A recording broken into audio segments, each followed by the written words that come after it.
everyone. Welcome back to our series on Reality Transurfing.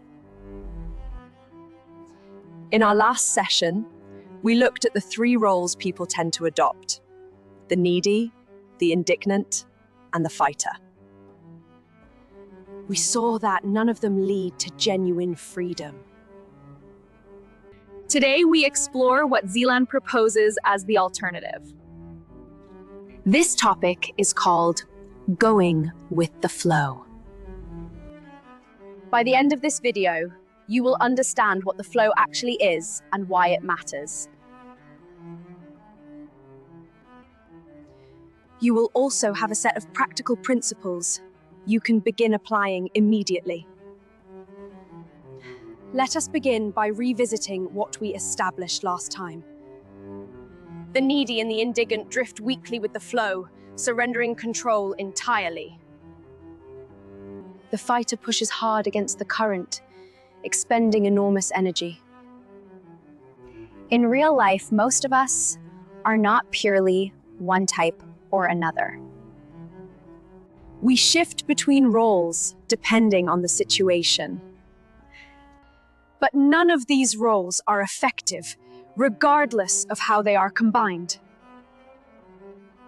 If fighting is destructive and passivity is equally unhelpful, what is left? Many people reason in a very logical and intelligent manner, and yet they remain completely unable to solve their own problems. This is a striking paradox worth sitting with. The mind believes it is reasoning freely, but it is not. It is constantly influenced by the thought patterns planted by pendulums. The fighter, for all their determination, has no more genuine freedom than the paper boat. Both are being carried by forces they do not see and have not chosen. Here is how Zeland describes the fighter's movement through life. A pendulum provokes the fighter, and the fighter reacts by swimming against the current. The fighter whips the water with full force, convinced this is the right and necessary thing to do. What the fighter does not understand is that calm, smooth movements would have worked far better. The resistance itself is what creates turbulence. The very thing the fighter is fighting against is largely a product of the fight. Now imagine a third kind of person. This person neither surrenders to the current nor battles against it. They move intentionally and harmoniously with the flow. They notice sandbanks, obstacles, and dangers along the way. They make smooth, careful adjustments to stay on their chosen course. This is what Zeland calls the person at the helm. They are not passive. They are not aggressive. They are purposeful and aware. This is the posture that transurfing invites us to develop. It is worth pausing to be precise about what Zeland means by the flow. The information in the alternatives space exists as a stationary matrix.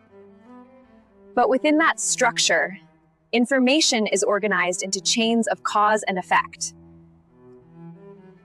These chains give birth to what Zeland calls the flow of alternatives. The flow is not a metaphor for fate or destiny in the traditional sense. It is a structural feature of how the information field is organized. And understanding it changes everything about how we approach problems. The main reason to avoid actively resisting the flow is simple. Resistance consumes enormous amounts of energy, usually for nothing. But neither should you surrender entirely to the current. The flow could carry you into a calm lagoon, or it could take you to the edge of a waterfall. The wise approach is to determine your general direction and then rely on the flow as much as possible. Make smooth corrections when needed. Do not force. Do not fight. Most people looking back on their lives wish they had done things differently. But they could not see the flow, and so they were taken far from where they wanted to be. Here is perhaps the most liberating idea in this section. The alternatives flow already contains the solutions to all our problems. Most problems, Zeland argues, are not real problems at all. They are artificially created by an anxious mind under the influence of pendulums. The pendulum prods the mind. The mind panics and starts solving problems that do not exist. Its decisions are often like randomly slapping hands on the surface of the water. If the flow was simply allowed to run its course, most minor problems would resolve themselves. You do not need a powerful intellect to navigate life well. You need to stop interfering with the flow that already knows the way. The information field is organized around optimality. Chains of cause and effect create streams, and those streams take the path of least resistance. Nature never wastes energy. People walk with their feet and not their ears. Every process in nature moves along the most energy-efficient route available. The optimal solution to any problem already exists in one of these streams.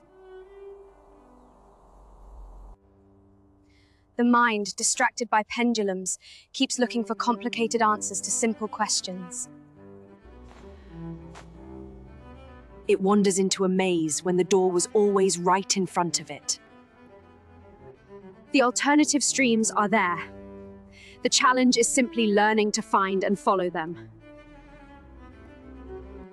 Zeland offers a principle that is almost disarmingly plain. Everything should be done by the easiest and simplest means possible. When you face a task, ask yourself, what is the simplest way to do this? Then do that, and allow things to unfold with as little interference as possible. Consider the example Zeland gives of finding a shop. You need something, and you do not know where to find it. Your mind immediately proposes the most elaborate and thorough solution. You drive across half the city. You finally find the shop.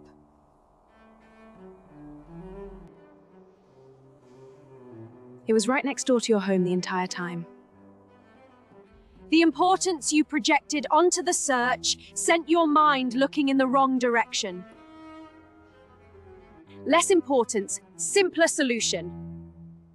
Zeland closes this section with a set of practical instructions.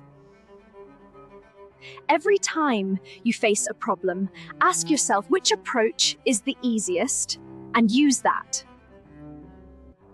Every time something interrupts you, do not immediately resist or avoid it. Detach yourself, observe, and wait to see what happens next. Every time someone offers a different view, resist the urge to argue back.